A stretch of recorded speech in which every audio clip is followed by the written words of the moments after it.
네. 재용님은 만약에 우주 여행을 할 수 있다면 네. 하실 건지? 안 가죠. 안 가요? 투자를 하라 그러면 안 하죠. 아, 왜? 네. 경제성이 대부분 없고 상장사라고 돼 있는 회사들 중에서도 돈 벌고 있는 회사가 거의 없다고 보면 됩니다. 근데 이게 사실은 가려져 있는 뒷면이 있어요. 뭐죠? 진짜 더 돈이 되는 이야기가 사실 있는데 네.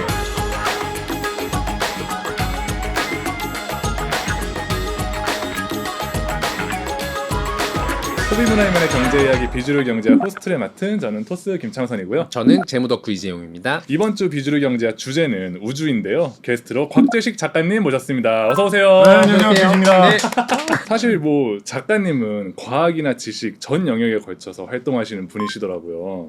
별명이 카이스트 헤르미온느. 하지 말자고 했잖아. 카이스트 아까 헤르미온느. 5분 전에 그거 하지 말자고 했잖아요. 말 안 할 수가 없어. 전 세계에 헤르미온느 팬들이 있고. 아니 근데 그만큼 남들보다 시간을 진짜 더 밀도 있게 쓰셔서 그러는 것 같아요. 그러니까요. 작가님의 본캐가 뭔지 너무 궁금한데. 저는 숭실사이버대학교라는 학교에서 환경안전공학과에서 강의를 하는 교수로 하고 있고요. 네. 그게 본업이고 근데 이제 글을 쓰고요. 작가로 책 내고 네. 뭐 이런 거 꾸준히 해왔고요. 음. 뭐 글 써가지고 돈 많이 벌 수 있을 것 같아요. 네. 그럼 이제 쪼르쪼르 달려와가지고 열심히 하겠습니다. 네, 뭐 이런 여러 거죠. 이제 과학글 같은 걸 좀 쓰시면서 이제 여러 가지 부캐를 가지게 되신 것 같은데, 근데 이제 작가님 책 중에서 유독 우주에 대한 책들도 좀 있는 것 같더라고요. 있죠. 네. 있긴 있죠. 어떤 네. 게 좀 대표적인가요? 그래서 우리는 달에 간다. 그래서 우리는 달에 간다. 어. 오늘 주제랑 너무 잘 맞는 거. 우리가 달 탐사선 다누리호라는 달 탐사선을 발사를 했죠. 네. 도대체 이런 거 왜 하는가? 아. 달에 뭐가 있다고? 달 소설- 탐사하면 소설인가요? 아니에요. 어. 과학 교양서 같은 이런 거예요. 어. 금년에 나온 책으로는 슈퍼 스페이스 실록이라고 해가지고 슈퍼 스페이스 실록. 보통 이렇게 자기 책 선전하는 이야기 많이 하면 다 잘리더라. 많이 하세요, 많이 하세요. 이것저것 있죠. 아니 쓰신 책만 봐도 오늘 주제랑 너무 잘 어울리는 어떤 교수님 같은데, 사실 여러 과학 분야에 관심을 쏟고 계시지만 그 중에서도 우주는 작가님한테 어떤 의미인지도 좀 궁금해요. 제가 이제 전공이 환경안전공학이지 않습니까? 환경 관련된 문제 중에 요즘에 제일 언급이 많이 나오고 경제 분야에서 제일 많이 언급되는 주제 뭡니까? 뭐 지구온난화, 뭐 지구온난화, 네. 기후변화, 네. 뭐 탄소, 뭐 이런 게 네. 제일 많이 나오잖아요. 그죠? 그쵸. 지구가 온난화되고 있는지, 음. 기후변화가 얼마나 되고 있는지, 그거를 진짜 제대로 알려면 네. 날씨를 알아야 될 거 아니에요. 그렇죠. 그럼 날씨를 알아보는 가장 좋은 방법, 우주에서 기상위성으로 보는 방법이에요. 아. 그렇게 하다 보니까 이제 거기에서 점점 발달해가지고 요즘 여러 가지 우주를 이용해가지고 환경과 관련된 걸 보는 게 많아졌어요. 거기에서 사실은 우주와 관련된 경제적 가치가 창출되고 있다라는 것도 어떻게 뭐 시작하자마자 좀 좋은 주제로 너무, 바로 네. 시작된 것 같아요. 너무 좋은 네. 관점을 주신 것 같아요. 끝내도 되지 않을까요? 아, 네. 아니, 이 얘기를 한번 네. 더 깊게 한번 네, 깊게 들어가 보시죠. 보죠. 네. 네. 방금 되게 재미있는 주제를 말씀해 주셨는데 일단 가벼운 이야기로 시작해 보려고 해요. 요즘 부쩍 우주 관광 얘기가 뉴스에 많이 나오는 것 같아요. 특히 가수 탑이 참여했던 디어문 프로젝트 이런 게 있었는데 이게 무산됐다고 하더라고요. 네. 디어문 프로젝트가 어떤 프로젝트였는지 좀 아시나요? 디엄은 일본 사람이 주축이 돼가지고 네. 시행된 프로젝트거든요. 이분이 이제 원래 예술에 되게 심취를 많이 하셔가지고 CD 같은 거 수집하고 뭐 어떤 뭐 음악가의 뭐 포스터 뭐 이런 걸 막 수집하고 이런 걸 하면서 뭔가 소품, 패션 아이템 이런 거를 거래하는 거를 사업으로 하면 어떨까라는 생각을 하시다가 네네. 실제로 그런 전자 상거래 이런 거를 일본에서 하셔가지고 굉장히 크게 성공하셨대요. 네. 어마어마한 부자가 되셨어요. 부자가 되신 다음에 자신이 갖고 있는 그 예술에 대한 혼 이걸 이제 마음껏 이제 불태우시기로 하신 거거든요. 그러다가 이제 한번 이제 좀 거국적으로 한번 지르자 하신 거지. 지구를 벗어나자. 우주 프로젝트를 하겠다. 아. 단순히 뭐 우주에 살짝 갔다 와가지고 요즘 우주 관광 프로그램이라는 것 중에 제일 저렴하게 할 수 있는 것들은 보통 어떤 거냐면 20분 정도. 그 정도. 출발해가지고 그 20분 동안 떠서 우주에 계속 있는 이렇게, 것도 아니에요. 네. 아니에요. 그렇게 멋있게 네. 하지도 않아요. 이렇게 바로 내려오나요 이렇게? 올라가가지고 올라갔다 이렇게 내려오는데 그러면 이제 우주에 잠깐 이렇게 고개를 내밀고 들어오는 거야. 잠깐 찍먹하고 내려오는 거. 그냥 자이로 드롭이네. 그렇죠. 자기도 들어오는데 제일 높은 부분이 이제 우주에 가 있는 거예요. 그 정도 하거든요. 네. 근데 이분은 그 정도로 예술을 할 수 있겠냐. 화끈하게 나는 달에 가겠다라고 네. 한 거예요. 그 다음에 자기가 돈을 내가지고 자기 혼자 가는 게 아니라 동료들을 데리고 가겠다라고 이제 추진하셨어요. 탑이 달에 간다. 뭐 이렇게 될 수 있었는데 최근에 프로젝트 약간 무산 분위기로 가고 있는 것 같아요. 어쨌든 굉장히 빅 이벤트로 예술적인 그런 좀 목표를 위해서 그런 디어문 프로젝트라는 게 이제 사람들의 관심을 많이 받았는데 그렇죠. 그러면 지금 현 시점에서 가장 현실적인 우주 관광, 우주 여행은 좀 어떤 모습이에요? 일단 우주 관광이라는 게 꽤 오래 되었습니다. 아 그래요? 네, 처음으로 우주 관광을 시작했던 사람이 티토라는 분이신데 네. 이분도 이제 갑부 아저씨예요. 음. 거액을 당시 이제 러시아 정부에 지불을 하고 국제 우주장에 다녀왔는데 그게 2000년대 초반이에요. 아 그렇게 오래됐어요? 2001년인가 그래요. 20년째 이미 그 비슷한 일들이 네. 뜨문뜨문 조금씩 이루어지고 있었어요. 아. 보통 금액이 작게는 수백억대에서 많게는 한 천억대까지 봅니다. 그런 상태로 지금 한 20여 년 진행되었다라고 볼 수 있겠죠. 그러니까 저는 뭐 지금 전혀 우주 관광 영역이 개척이 안 됐다고 생각을 했는데 어쨌든 규모나 이제 가격의 문제지 계속해서 어쨌든 돈이 있는 사람은 우주 관광을 계속 나서고 있긴 하네요. 그렇죠. 재용님한테도 네. 좀 궁금해요. 네. 재용님은 만약에 우주 여행을 할 수 있다면 네. 하실 건지. 안 가죠. 안 가요? 현생에서 아직 이뤄야 될 게 많다. 리스크가 너무 크다. 무서워요, 솔직히. 사실 뭐 저도 비슷해요. 예. 저는 자이로 드롭도 안 타요. 그러니까. 자이로 드롭도 안 타는데 그러니까. 우주 드롭 굳이 타겠습니까? 뭘 믿고 가겠냐. 예. 재용님조차도 네. 보내준다고 해도 안 가는 우주 관광인데 네.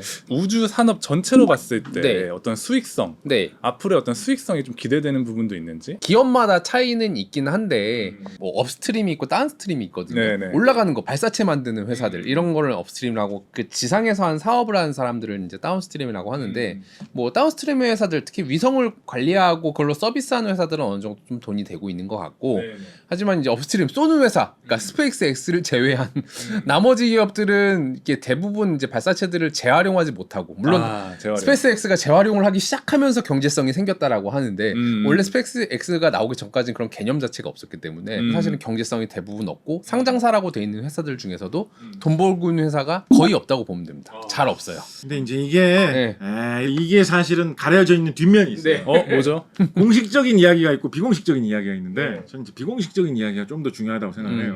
근데 공식적인 이야기부터 먼저 하면 네. 우주 산업의 수요가 꾸준히 증대되는 측면이 있어요. 첫 번째로는 발사체 기술 자체가 향상이 되면서 이 단가가 내려가고 있는 측면이 있어요. 또 하나는 뭐냐면 같은 무게를 우주에 보낸다라고 하더라도 할 수 있는 일이 많아졌어요. 할 수 있는 일이 많았다. 예전에 엄청나게 컸던 컴퓨터보다 지금의 스마트폰이 훨씬 더 성능이 좋다. 이런 이야기 많이 하잖아요. 작아졌죠. 이게 우주에 들어가는 IT 기기에도 그대로 적용이 되는 거거든요. 그러니까 예전보다 훨씬 더 조그마한 위성을 만들어도 성능은 훨씬 더 뛰어난 거예요. 네.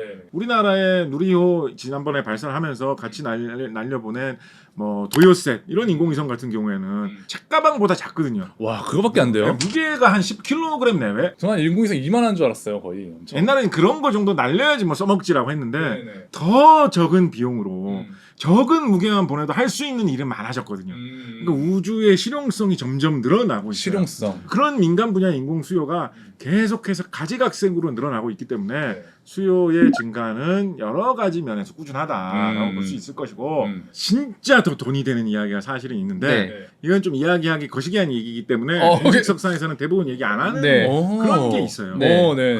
군사 안보 분야입니다. 군사 안보. 군사안보. 처음으로 우주에 인공위성을 발사했던 사례가 1950년대 후반에 소련의 스푸트니크다 이런 거 들어보셨을 거예요. 스푸트니크를 올린 그 로켓이 세메루카라고 하는 소련의 로켓인데 그거의 원래 원형 형태는 세계 최초로 성공한 대륙간 탄도탄 ICBM 미사일이었거든요. 아 그게 미사일이 될 수 있군요. 네.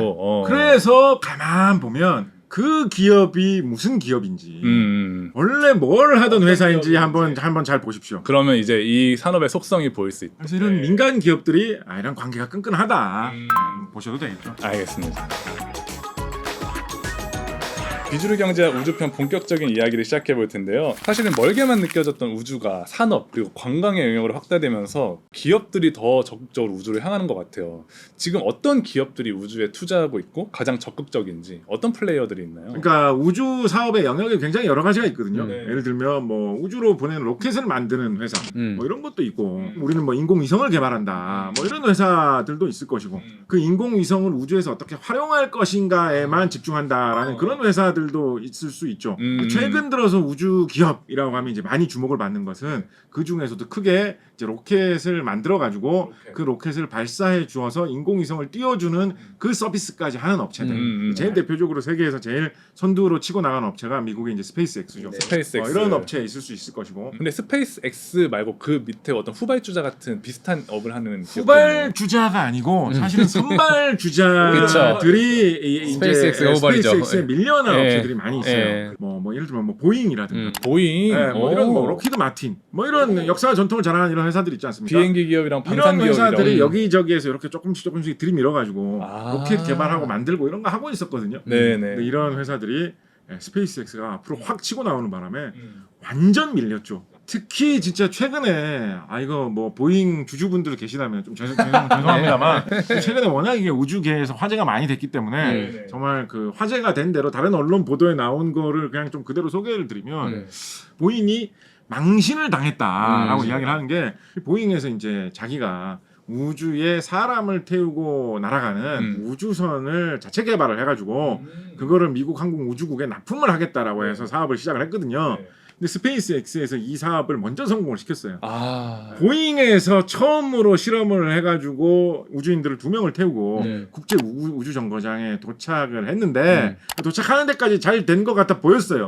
그래서 그때 도착한 우주인들이 막 기분 좋아가지고 나도 우주에 왔다 하면서 이런 거 막 되게 즐겁게 영상으로 막 세계에 나왔거든요. 영상으로. 보잉 로켓이 우주선을 싣고 그렇게 국제 우주 정거장에 도킹을 하면서 하는 과정에서 사람을 무사히 내려오는 데는 성공을 했지만 기계 장치들이 좀 고장이 나고 부서진 것 같다라는 보고가 들어왔어요. 그래서 보니까 아주 크게 망가진 것 같지는 않아요. 크게 망가질 것 같지는 않은데 이거 좀 애매한 거예요. 그래서 원래는 거기에 간 우주인들이 거의 한 뭐 일주일 채 안 돼가지고 작업할 거 다 하고 실험할 거 다 하고 다시 그 우주선을 타고 지상으로 돌아오기로 되어 있었거든요.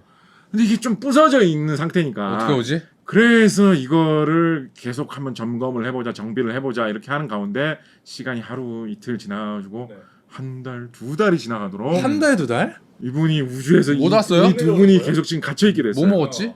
계속. 네. 그러다가 결국은 어떻게 결론을 내렸냐면 사람을 태우기에는 아무래도 믿지 못하겠다라고 해가지고 이 보잉 우주선은 사람을 태우지 말고 그냥 지상으로 회수한다라고 해가지고 그럼 그분들은 그러니까 사람을 안 태운 채로 그냥 회수를 해버렸어요. 사람은 이분들은 어떻게 해요? 낙하산 타고 내려올 수가 없잖아요. 없어. 공기가 없기 때문에 낙하산 타고 나가봤자 못 내려와. 설마 스페이스X가?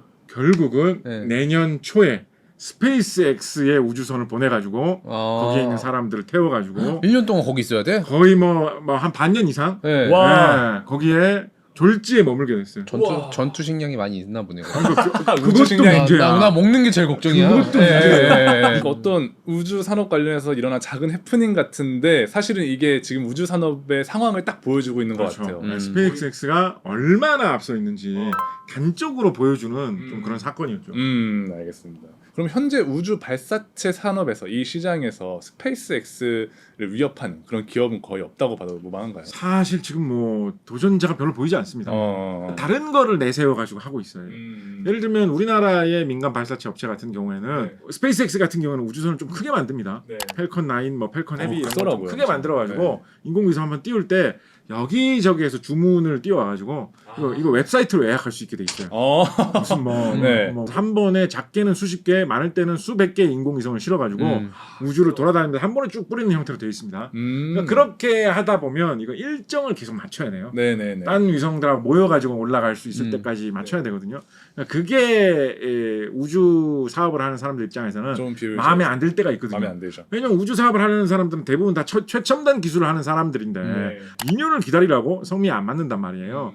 그래서 그런 틈새 시장을 노려가지고 우리는 스페이스X보다 비싸지만 주문 넣어주면 바로 2달 안에 바로 선생님 것만 태워가지고 바로 올려드리겠다고 이렇게 틈새로 좀 옆구리로 경쟁을 해보려는 그런 상황이고 정면 대결에서는 스페이스X 굉장히 앞서 있다라는 게 중론이죠. 어쨌든 우주 발사체 시장에서는 스페이스X가 압도적이고 그 밑에 굉장히 틈새 시장을 노리고 있는 발사체 기업들도 있다 이렇게 보면 될 것 같아요. 근데 이제 스페이스X가 단순히 발사체뿐만 아니라 또 이제 핵심적인 사업이 있다고 들었어요. 스타링크를 좀 설명해 주신다면? 우리가 이제 이 인터넷을 사용을 하려고 한다라고 하면 기본적으로 인터넷 망을 가지고 있는 회사, 그쵸. 주로 통신사죠. 통신사들 이용하죠. 전 세계 어느 나라들이나 대부분 다 그랬어요. 음. 그런데 이제 일론 머스크가 생각을 한 거죠. 네. 내가 인공위성을 이렇게 싸게 보낼 수 있는데 위성 통신을 이용을 해가지고 인터넷을 하는 것도 가능하지 않을까라고 오. 생각을 한 거죠. 지금도 그 느리긴 비슷한 하지만 다 있어요. 근데 네. 초고속이 안 되는 거지. 지금도 이제 그 비슷하게 주로 이제 뭐 이렇게 선박 쪽에서 어선에서도 요즘 많이 써요. 비싸요, 근데. 네, 느리고 비싸요. 비싸요. 돈도 꽤 네. 많이 들고 이미 있었군요. 네. 그런 게 좀 하고 있었는데 스타링크는. 예를 들어서 미국이나 캐나다 같은데 나는 어떤 황야의 벌판 한가운데서 그쵸. 나만 목장 하나 만들고 산다 이런 사람들 입장에서는 인터넷 하나 놔주세요라고 하면 거기까지 선 끌고 가려면 2년 반 기다리셔야 됩니다. 이런 데 있을 수 있거든요. 이런 데서는 쏠쏠한 거지. 그리고 뭐 그 나라에 폭동이 일어났다. 그래가지고 어떤 기간 산업이 마비가 되었다. 이런 곳에서는 우리는 우주에서 통신 연결해 드린다고. 이런 데 수요가 뚫리면서 이게 사업으로 좀 자리 잡는 분위기로 가고 있는 거죠. 어쨌든 스타링크가 지금 그게 돈이 될 수 있다 어떤 가능성을 지금 보고 있는 것 같은데 교수님이 보시기에도 어쨌든 스타링크 같은 이런 위성 인터넷 사업 모델이 돈이 되는 어떤 산업으로 더 발전할 수 있을 거라고 보시나요? 저는 조금 묘한 점이 있어요. 어떤 이게- 점이 좀 부족할 것 같아요? 이게 부족하다기보다도 네. 이런 사업이 커지려면 이런 산업에 많은 사람들이 뛰어들어가지고 여러 사람들이 다양한 용도를 개척하면서 경쟁하는 가운데 뭐가 계속 이루어져야 경쟁이. 되는 좀 그러면서 뭐 여러 가지 용도도 나오고 이게 미래다라고 하면서 좀 긍정적인 분위기도 돌고 뭐 이렇거든요. 네. 근데 이 사업은 지금까지는 할 수 있는 그 회사가 머스크 회장님 회사 정도 돼야지 이게 이 정도 경쟁력이 나오지 않느냐. 네. 그렇다 보니까 약간 이 독점 구도로 흘러가면서 좀 안 좋은 분위기가 감도는 그런 측면이 있습니다. 왜냐하면 지금 인공위성 예를 들어서 조그마한 인공위성 요만한 게 2만 개가 우주를 이렇게 뒤덮고 있다라고 하면 그게 앞으로 딴 우주 개발하는데 너무 방해가 많이 되지 않겠느냐. 부딪혀요. 그런 지적 나오고 있거든요. 네. 영공, 그러니까 하늘 같은 경우는 그 땅의 위치에 따라 속해 있잖아요. 근데 그 위에 우주는 아직 그 영공 개념이 없어가지고 그리고 또 위성은 돌아다니니까 어떻게 보면 지금 노다지 땅이란 말이죠. 먼저 가는 그러니까. 사람이 임자. 그걸 먼저 찜해놓은 사람이 임자인데 그걸 스타링크가 다 찜해놓은 거니까. 완전 찜찜한 거죠. 진짜. 땅 따먹기를 지금 혼자 다 해놓은 거야 지금. 이렇게 찜해 놓다 보니까 딴 사람들이 보기에 좀 찜찜한 거야. 네. 보면서. 우리도 써야 되는데. 야, 저거 그러니까 뭐- 약간 좀 부정적인 인식이 들어올 이런 게 좀 있어요. 그러니까 오히려 스타링크의 그런 독점이나 이런 진짜 규칙 없는 이런 형태가 네. 산업적으로의 발전이나 경쟁을 오히려 좀 저해하고 있는 느낌도 저는 드네요. 그런 느낌을 좀 받을 때가 있어요. 네. 알겠습니다. 이제는 재용님의 네. 좀 이야기가 궁금한데 네. 사실 어마어마한 자본과 기술력을 가진 기업이 결국엔 이 우주 시장의 키를 쥐고 있는 것 같아요. 네. 근데 우선 전 세계 우주 시장 성장세를 좀 확인할 수 있는 데이터가 있나요? 네, 뭐 여러 기관들의 데이터들이 있는데 2022년에 우주 산업 규모는 대략 4,500억 달러, 약 우리 돈으로 한 600조 정도 된다라고 하고 있고요. 그게 한 최근 10년 동안 연평균 한 6에서 8%. 이게 6에서 8%가 어느 정도냐라고 보면은 고도 성장은 아닙니다. 하지만 저성장도 아니에요. 저는 사실 우주 시장 자체 현재 크기는 되게 작고 대신에 네. 성장세는 가파를 거라고 생각했는데 네. 성장세가 가파르지 않다는 점이 좀 신기했어요. 그게 아무래도 이제 B2C 산업이 아니잖아요. 그러니까 즉 개인이 뭔가 결제해서 일어나는 산업이면 야 나도 살래 하면서 할 텐데 이게 사실 엔드유가 결국 현재까지는 정부예요. 각국 정부가 돈을 대주는 사업이다 보니까 국가 성장률만큼만 늘어나겠죠. 그럼 네. 대부분의 선진국들이 국가 성장률이 뭐 1에서 3% 내외예요. 야 우리 좀 더 써라고 하면은 한 5에서 6%. 약간 요 정도의 느낌으로 성장하는 게 결국 B2G 사업의 한계인 거죠. 그러니까 겉으로 보기에는 굉장히 무한히 펼쳐져 있는 시장처럼 보이지만 핵심은 거기까지 도달할 수 있는 어떤 사람이나 혹은 기업이나 이런 것들 자체 풀도 적고 B2C 기업도 아니다 보니까 약간 성장성이 지금 그렇게 드라마틱하게 높진 않은 것 같아요. 현재는 그렇죠. 네. 그러면 이 지금 우주 산업의 네. 주요 플레이어들 어떤 기업들을 좀 볼 수 주요 있나요? 플레이어로 보면 한 세 가지 줄기, 물론 디테일하게 보면 훨씬 더 많은 회사가 있을 것 같은데 대표적으로는 이제 발사.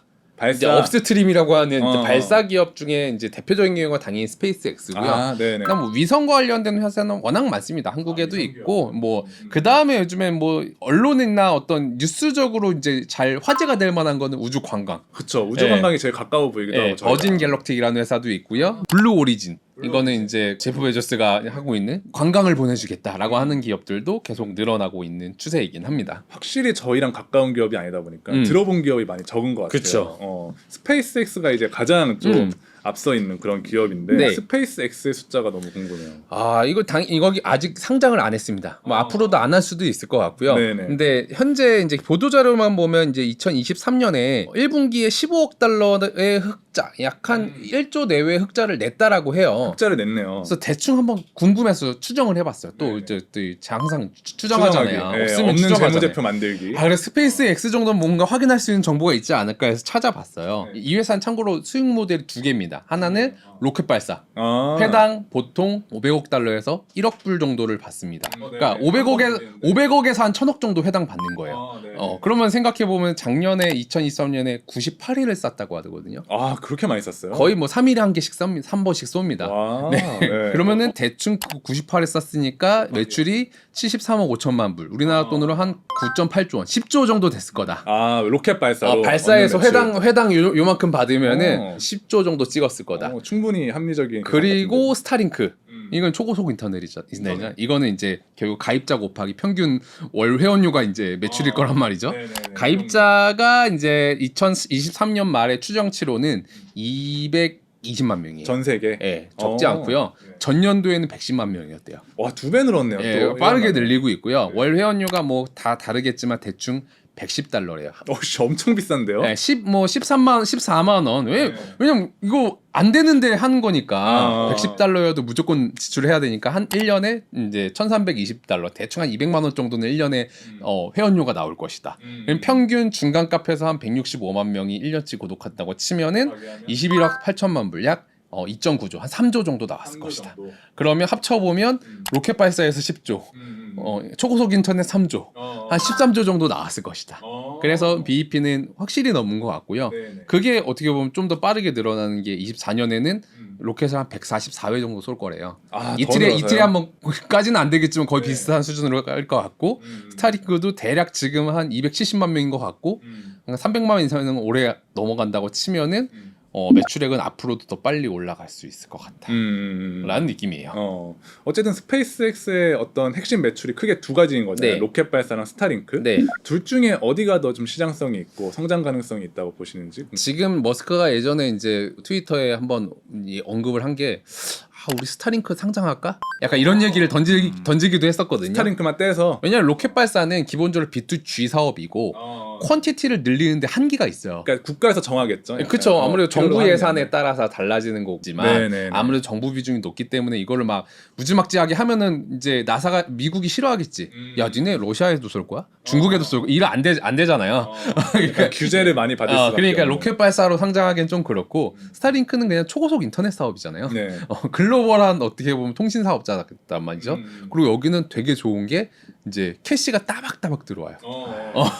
한번 쌓아놓으면 네. 뭐 쏜다고 해서 이걸 뭐 내가 뭐 더 하는 것도 아니잖아. 그렇죠. 돌고 있는 걸로 따박따박 캐시가 조 단위로 꽂히는 거야. 이게 글로벌한 통신 사업자라고 하니까 완전 달콤하게 완전 들려요. 좋죠. 시장 자체가 그냥 전 세계니까. 그래서 이게 아마 IPO 하게 되면 아마 떡상할 기업이긴 합니다.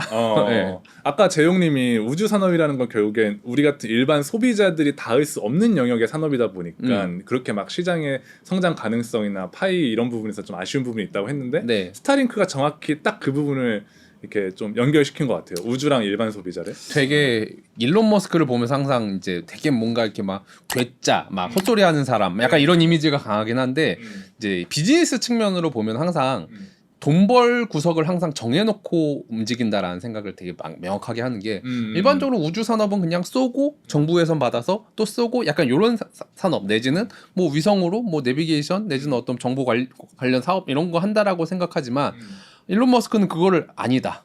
그건 기존 문법이고 나는 재사용하면서 요거 경제성 만들 거야. 플러스 태평양에서 유튜브 볼 수 있게 할 거야. 그러면 난 돈 벌 수 있을 거야라고 생각해놓고 사업을 하고 있는 것 같아요. 이번에는 좀 스페이스X의 대항마대도 궁금한데 네. 아까 얘기해 주셨던 버진 갤럭틱, 블루 오리진 이런 기업들도 저희가 볼 수 있나요? 아, 버진 갤럭틱은 상장을 했습니다. 버진 갤럭틱 상장했어요? 미국에 상장이 돼 있는데 주가 보시면 아시겠지만 지금 $5거든요.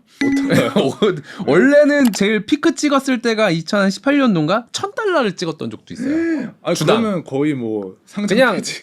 상패지 상패. 200분의 1 토막. 네, 그러니까 $1,000 찍었던 회사가 $5 찍고 있고 최근 실적 보면 2023년 매출액이 90억이에요. 90억 원이요? 90억 원. 원이요? 달러가 아니라? 원으로 따지면 아, 매출액이 90억 원에 영업 적자가 7천억이에요. 아니 뉴스에서는 그렇게 떠들썩했는데 사실 대항마라고 하기 너무 민망하네요. 언제 없어지냐? 약간 이런 이 물론 오너가 돈이 많을 테니까 뭐 그 자기 돈 있을 만큼은 버티겠지만 회생 가능성이 단기간 내는 없다고 봐야겠죠. 그러면 사실상 지금 현재 전 세계 우주 산업은 스페이스X가 거의 독점 중이다 이렇게 거의 볼 수도 있나요? 독점이죠. 네.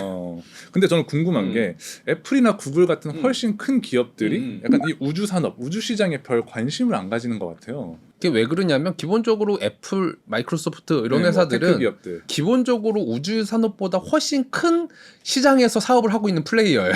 지구잖아요. 그렇지만 에? 그렇지만 지구잖아요 결국엔. 지구긴 하지만 네. 나간다고 해서 뭐가 있겠느냐. 아. 그리고 기본적으로 B2C 사업을 하는 사업자들, 그 민간 영역에서 사업을 하는 사업자가 네네.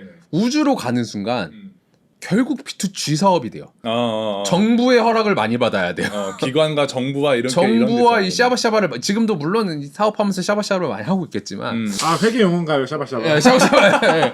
그래서 정부랑 우리가 굳이 저렇게 업사이드 600조짜리 시장 예를 들어서 스마트폰 시장이 보통 한 800조 정도 되거든요. 네네네. 난 800조짜리 시장을 하고 있고 그거보다 작은 600조 시장인데 내가 그거를 조 단위로 투자하면 산출물을 얻을 수 있을까? 되게 제로부터 시작해야 돼. 안 나오거든. 지금 이 버진 갤럭틱, 막 블루 오리진 돈 안 되거든. 그러니까 영리 기업이 이거를 새로 들어가긴 쉽지는 않을 것 같습니다. 작가님은 어떻게 보세요? 스페이스X가 대단하다곤 하지만 사실 스페이스X 말고 이 우주 산업에 관심이 있는 기업이 그렇게 많지 않은 것 같기도 한데. 근데 의외로 좀 재미난 기업들이 있어요. 보령제약, 보령제약. 네. 갤포스만 드는 회사 아닙니까? 네, 그쵸. 그래서 이거 뭐 국제 우주 정거장에 갤포스 팔려고 그러나. 설마 그것 때문에 할이라고는 생각 안 할 거잖아요. 그런데 그것도 아주 빈말은 아니에요. 아. 근데 이 보령 이쪽에 이 CEO 이 분께서 아예 우리는 미래가 우주에 있다고 본다.